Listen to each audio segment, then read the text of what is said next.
Today we're going to talk about the Civil War and the Union versus the Confederate. And as you can see, these are the two flags. Most people don't know any other flag of the Confederate flag except for the stars and bars, but the Confederate flag on the right was the official flag of the Confederate States of America.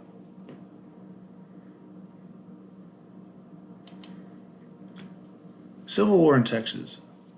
There are several different effects that happen. We're going to talk about the political, economic, and social effects. Texas joined the Confederate States of America. Houston was removed from office because he failed to sign the oath of the Confederacy. Conscription Act. 60,000 Texans joined the Confederate Army. So the Conscription Act basically what happens is that the government asked them to sign up. In other words, they got voluntold to sign up. Economic effects, money, things about money. There were shortages of commodities such as coffee, medicine, clothing, salt, paper, not pepper, but paper. And then some of these things, however, were still being traded along the Mexican border and continued to supply some of these items to Texans, of course, in limited amounts. Cotton production declines and corn and wheat production increases. Wonder why that happened. Oh, yeah. You have to have corn and wheat to feed people. Can't feed people cotton. That's why corn and wheat production increases. And of course, there was a shortage of free labor.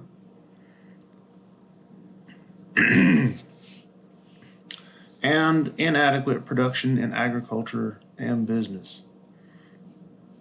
All of those things, of course, affect your pocketbook or your money. The social effects were the fact that greater responsibilities fell on women and children during the war, simply because a lot of families, their fathers and their brothers, they went to fight the war. And of course, in the war, there's death, and some people lost their family members to the war.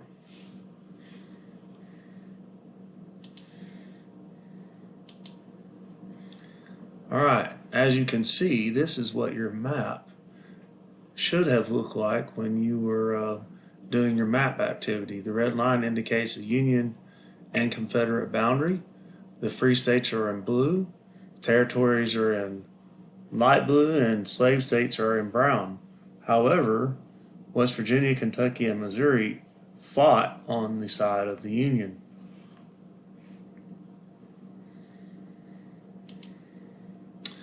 United States of America, the Union, the North, usually in blue, and their flag was the Stars and Stripes.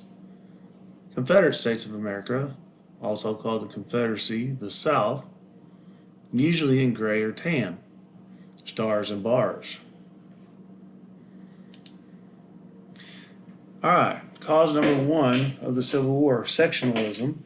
This is one of our vocabulary words, and remember, this caused growing distrust and dislike between northern states and southern states over issues such as economics, slavery, states' rights, and, it just tended to make northern and southern states become more divided. Southern states did not feel fairly represented in Congress because, as we know, the House of Representatives is based on population for their representatives, and the Senate is every state gets 2 senators. But, of course, northern states have more population.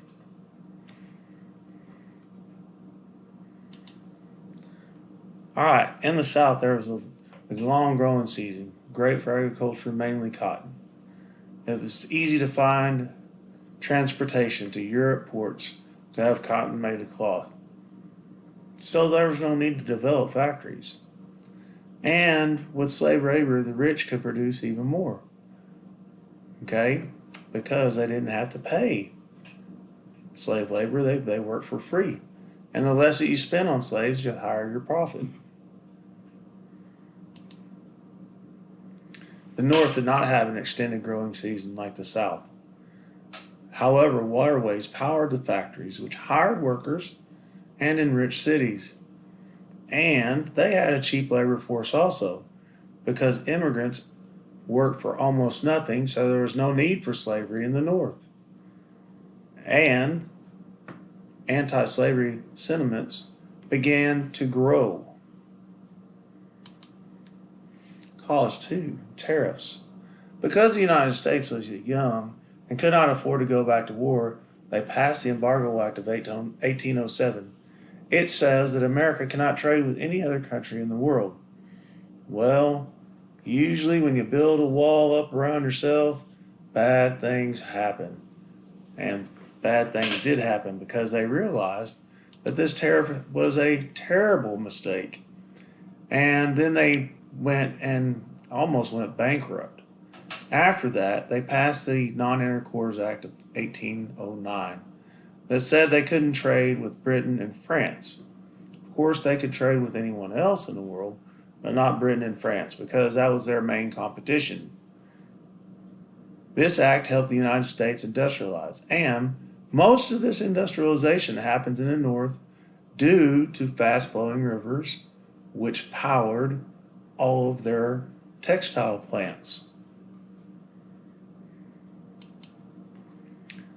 So, more tariffs.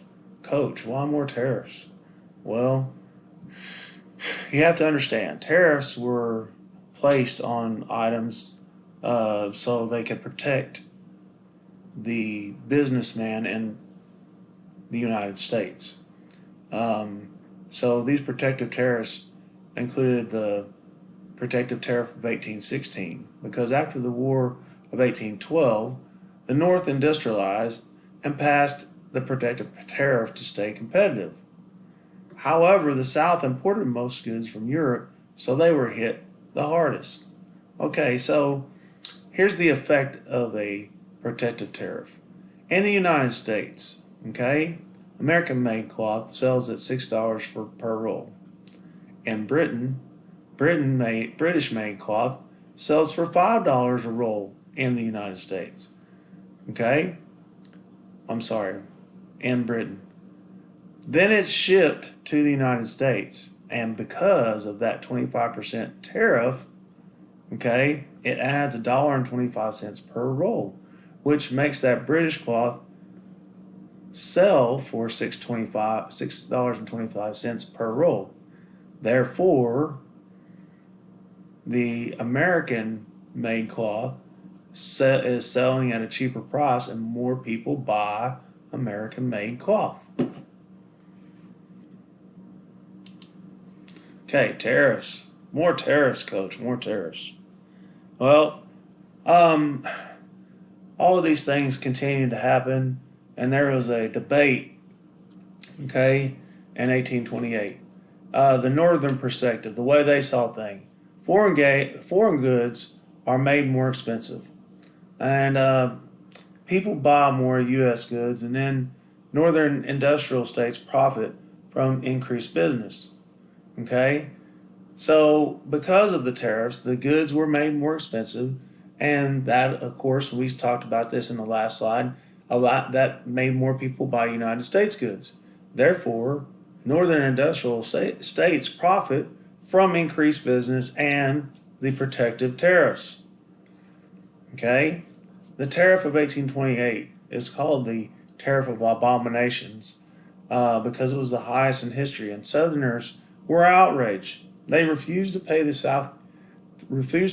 and South Carolina threatened to secede. This is way before the Civil War. This is 1828. Andrew Jackson threatened martial law if they did. Cause 3, states' rights. Southern states felt that the federal government should not make decisions about state issues. They wanted to limit the government's say in the running of individual states. The two biggest issues were public land use and slavery. Cause 4, slavery. The South thought that slavery was necessary to keep their economic system and way of life healthy. As you can see, the heaviest population is the darker colored, and the less amount of slave population is the lighter colored. Okay? As you can see in Texas, a lot of slavery was right there where Stephen F. Austin's original colony was at. In the North, however, the abolitionists wanted to outlaw slavery. Slavery continued. As we read about in our background essay, the Kansas-Nebraska Act of 1854 ruled that people had the right to decide if their state would have slavery. This is called popular sovereignty, the right to vote on items. Okay? Southerners supported it because it made slavery possible in both territories.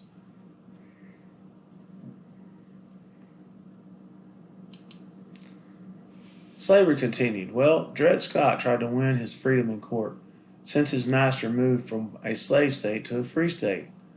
Well, the Supreme Court ruled that slaves were not citizens and did not have rights under the Constitution. In other words, because slaves were deemed as being property and not citizens, the Supreme Court ruled that they were not allowed any rights under the Constitution, so Dred Scott remained a slave, even in a free state. Okay, this is a picture of how slaves were put into the ships as they were transferred over to the United States and other places. And these are some pictures depicting some of the harsh treatment that was received by slaves. And remember, some slaves were treated like this, not all slaves. Still, slavery wrong. And it has no place in society. Cause number 5, secession. As we know, is withdrawal or leaving a union or anything, a club, a league. Okay? In 1860, Abraham Lincoln won the United States presidential election. Remember, the states in the South didn't even put him on the ballot. He still won. Southern states vowed to leave the Union, and they did, forming their own country, the Confederate States of America. Cause 5 of secession. On February 23, 1861, Texas voted to secede from the Union. Sam Houston was then removed from governor of Texas because he refused to pledge loyalty to the Confederacy. Here are some quotes from Sam Houston. Some of you laugh to scorn the idea of bloodshed as the result of secession, but let me tell you what's coming. Your fathers and husbands, your sons and brothers will be herded at the point of a bayonet. You may, after the sacrifice of millions of treasure and hundreds and thousands of lives, as a bare possibility, win Southern independence. But I doubt it. The North is determined to preserve the Union. When they move in any given direction, they move with a steady momentum and perseverance of a mighty avalanche. And what I fear is they will overwhelm the South. February 1861. Texas was one of the only states to vote on whether or not to secede. On February 23rd, 1861, the people of Texas voted to secede. They then removed Sam Houston from office of governor when he refused the oath of Confederacy. He died thinking himself a failure because his beloved Texas had left the United States. All that he had feared for Texas and the South came true in the war. Okay, we'll stop here and we'll pick up this in a later recording.